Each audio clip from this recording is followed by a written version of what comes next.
Papa, it's all Greek to me. Researching Your Greek Ancestors by Kathleen Kaldis. It's a great time to be Greek. There are so many companies and researchers that are right now actively scanning and rescuing records and making them digitally available for you, the researcher. There are more and more records becoming available daily. Give me a word, any word, and I show you. The root of that word is Greek. Genealogy. Genealogy. So where do you begin? Well, you begin by dancing. I'm going to be using dancing as a metaphor for Greek genealogy. When Greek families get together, one of the ways that they celebrate their connection to each other is through Greek dancing. You have a host and hostess that starts off the dance. Then they invite their immediate family. Those family members will invite their cousins, or maybe their friends and aunts and uncles, their grandparents. And before you know it, you have the whole community dancing. That is your fan club, your friends, associates, and neighbors. Greek genealogy is just a Greek dance. So what are your first steps when you are doing Greek genealogy? Well, you need to know your surname. You need to know the given name. You need to know the village in which they came from, the exact name of the village.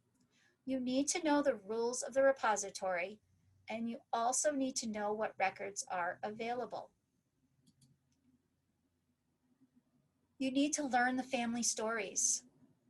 You have to learn what special places the family may have gone to. Was there a monastery or some sort of a special place that holds some meaning to the family?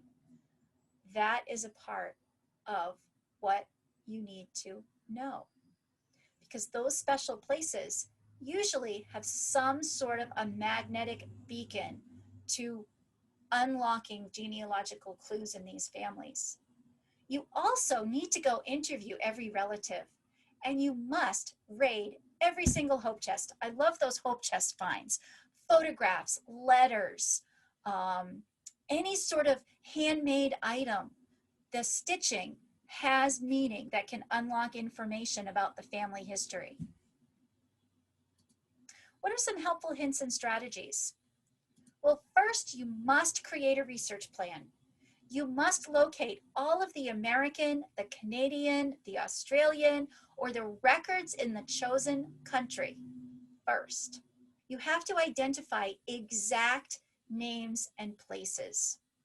You have to know what records are available and where they are located. There are multiple levels of municipalities in Greece, and each record is at a different municipality.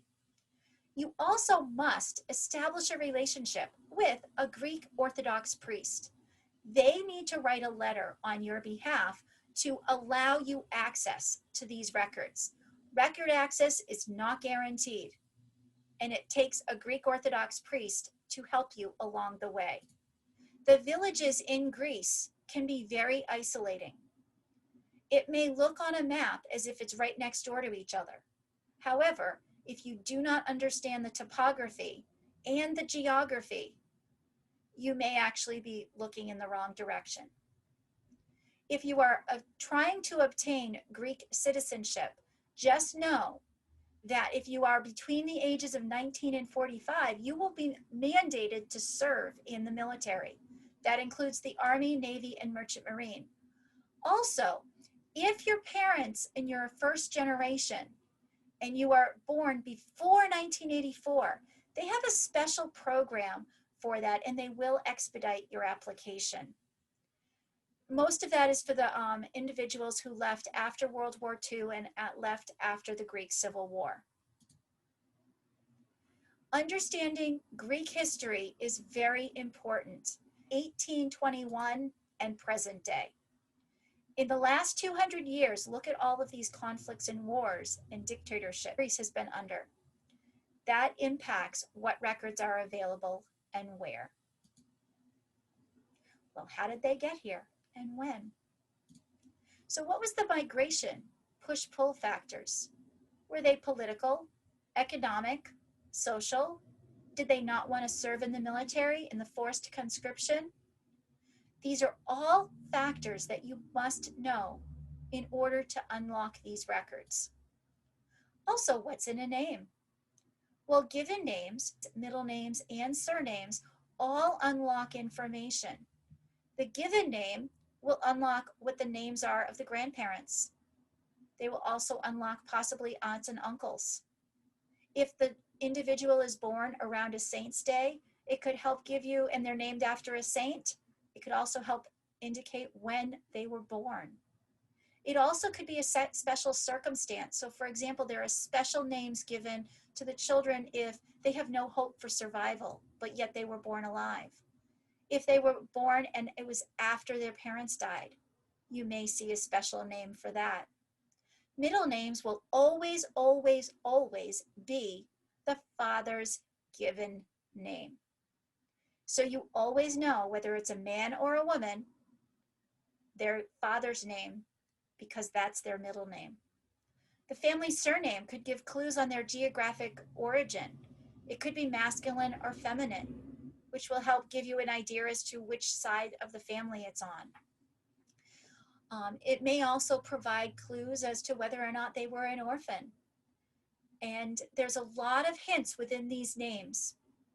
Post-migration records. So these are records in your chosen country that you must start off with first. In this case, my husband is American. His family came to America, but they first stopped in Montreal. So they were in Montreal for many years. So they were in Canada first, then they came here to America. So what I need to do for him is unlock all of the American records that I can find and all of the Canadian records that I can find.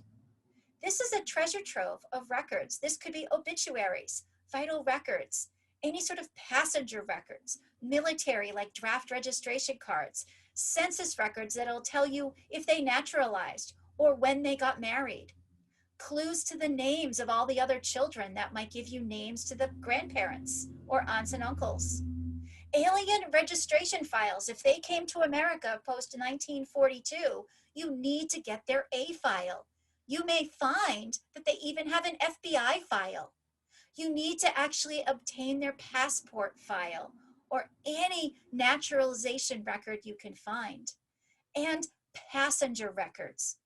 Remember, passenger records have a page 2. Just like Paul Harvey used to say, and the rest of the story, page 2. Well, and the rest of the story with passenger records is they unlock the nearest relative in the home country, the Greek language. If you went to Greek school here in America or Canada and you had what's called Greeklish, you will be a little lost. The records in Greece are in an older style language. They are ecclesiastical records. You need to build relationships with Greek Orthodox priests because this is the language that they went to school for. Also with people who grew up and went to primary and went to school in Greece. So if you have any older relatives that are actually still living in Greece, you need to really build a relationship with them because they're going to be very helpful in reading these records. What sort of records can you expect in Greece? Well, of course, you can find church records, civil records, and military records. It is important to note that there is not the division of church and state with records in Greece. So they are one and same. So what are some of the church records you can expect? Well, there's many denominations that call Greece home. You have, of course, the Greek Orthodox Church, which is really the Church of Greece. But look at all of these other religions. And it must also be said that there is a very large Jewish presence in Greece. And there are some wonderful resources for that as well. There's a great European Holocaust Research Institute, and they hold a lot of these records for the Jewish faith in Greece. Some of the larger Jewish populations in Greece happened more in the harbor towns, and it was generally post-World War II. but there are a lot of synagogues there, and there are a lot of records available. Some of the Greek Orthodox Church records are the traditional sacramental records. You have the baptisms, the marriage records, the death records. You have if they made a donation to the church. And remember, these are civil records just as much as they are church records. You find these in the local parish level, and they're the metropolises are more of the archives, and those are where the older records are. The Greek Archives has a website. Now, it's important to note with the GAK website that URL is not stable. You must use Google to get you into the side doors, but there's a wealth of information on that site. And the monasteries. You have the birth, death, and they all range from like about 1840, but realistically about 1880 and to about 1940. You have the marriage records. This is actually the marriage record of my husband's grandparents. You have where they were from, the village, what their first name is. You have their middle name, which is their father's name. So right from Antonio, I can tell you that Antonio, he's the son of Miletes because Miletes is his middle name. So we can actually build the family just from these records. Marriage records also have a really interesting thing. Because in the village, endogamy is high and everyone is related to everyone, there's what's called the 6 degrees of separation. And I want to thank my friend Carol Kostakos-Petranik for finding this. This is in a marriage record, and it'll show you how these two individuals are related.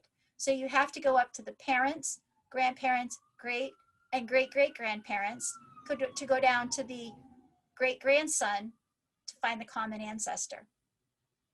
So it's basically 1, 2, 3, 4, 5, 6, 7 degrees of separation. They are allowed to get married.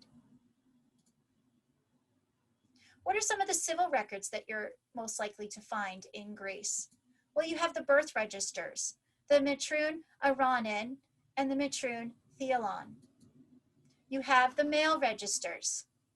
This is really important because this will actually build the males in the family. It'll tell you where they were born. It'll tell you their surname. And if it was amended, what the reasons were why it was amended. There's also the female registers. Now, there's not as many as the male registers, but there's a lot of information in there as well. And it helps build the community and the families. This is the key upon key. This is the gold mine of civil records. This is basically the census records. They are 2 pages and they have a wealth of information. You know the date of registration, the surname, the first name, the father's name, the mother's maiden name, the date of birth, place of birth, their occupation and religion, how and when they acquired citizenship. Was it by birth or was it that they actually came to Greece and what time, what date? The way they became a citizen. The mail registers and what register they're in. So this is a key to the mail registers and it'll tell you the number.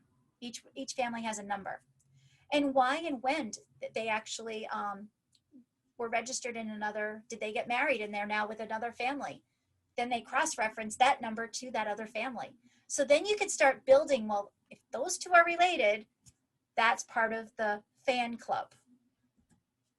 Birth records. They have birth records just like we do here in America and Canada. Marriage records. Marriage records are also there. Sponsors are usually the godparents, so you might also find some family connections as you look through these families and building the community. Death records. They have death records. The election lists. These are important. These are basically similar to the mail registers, but you know how old someone is. And that also helps you as you unlock birth records. Or it helps unlock the different ages and it helps attribute identity. Are you looking at the right George Caldus? Or are you actually looking at a generational difference? School records. Have you ever wanted to go find your great-great-grandmother's School records? Well, guess what? They're on the GAK website. The GAK website also has the old notarial records. These are important for finding your female ancestors because these help with the any sort of property that would have been given through the wife's family. What are some other resources? Well, I have one here. This is on some of the families of Kumasta, which are for my husband's mother's side. It's literally all in Greek. So I have a Greek genealogy. I have a family genealogy that's literally all Greek to me. But these are the family history books or the local history books that actually have a wealth of information. This is all about the families from the village. Many of these families also went down. They would actually relocate from the valley to the mountains, and they would intermarry with the different families. So this is a really important fan club book. You have newspapers. What are some helpful resources to find once you're in Greece? Well, there are 3 major databases. I've already talked about the GAK website, but MyHeritage and GreekAncestry.net are wonderful. They're brand new with some of these collections. MyHeritage, this just went live this summer. It is a great collection of the marriage records in Sparta. You also have some of the electoral rolls and the mail registers. They are in both Greek and English, and they will actually be there are downloadable images that you could view. You have GreekAncestry.net, which is a brand new website. Just came live. They just started in March of this year. They have currently over 600,000 records. And before you know it, they're going to be up to 1 million records. Some of their great collections are the city directories, voter lists of 1844, and the farmers' census of 1856. They are going to be hosting a worldwide Greek genealogy conference in January 2021, and they have the Yaya and Me blog. FamilySearch. FamilySearch has a wonderful group of microfilms. They have it listed. It's a downloadable document.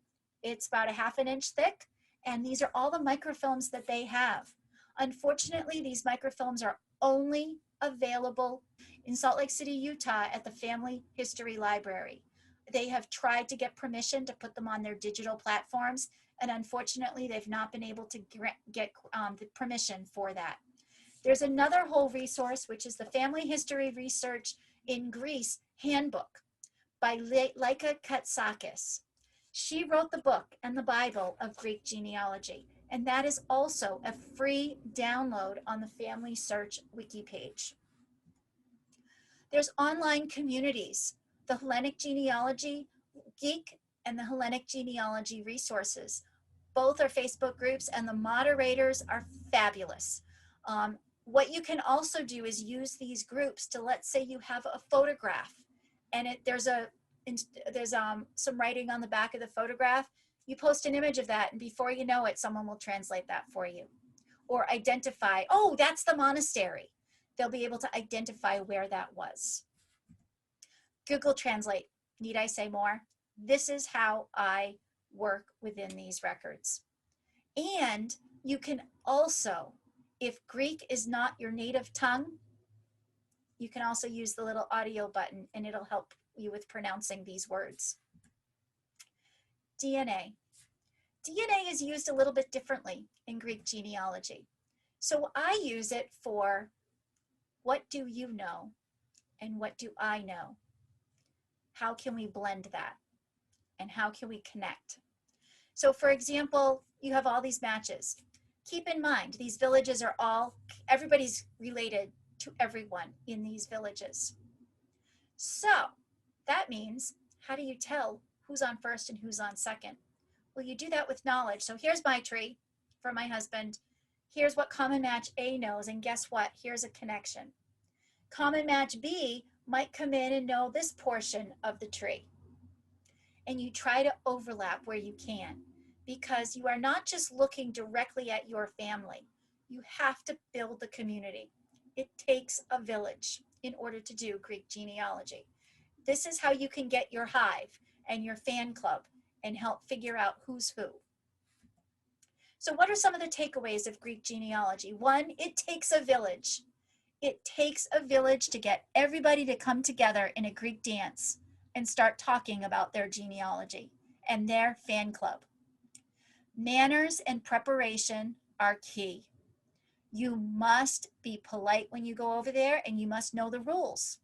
If you don't know the rules and you actually break it, guess what? You don't get the access to, you're not granted the access to the records. Greek genealogy is very, very slow. Very slow. It is not a quick process. And you need to learn everything you can in your chosen country before you make the pilgrimage to Greece for going to the archives, because you have to have a list. If it's not on your list, you're not going to have access to it. So thank you so much. Efaristo. Thank you for being here and listening to Oppa, It's All Greek to Me, Researching Your Greek Ancestors by Kathleen Kaldis, the Ancestor Finder.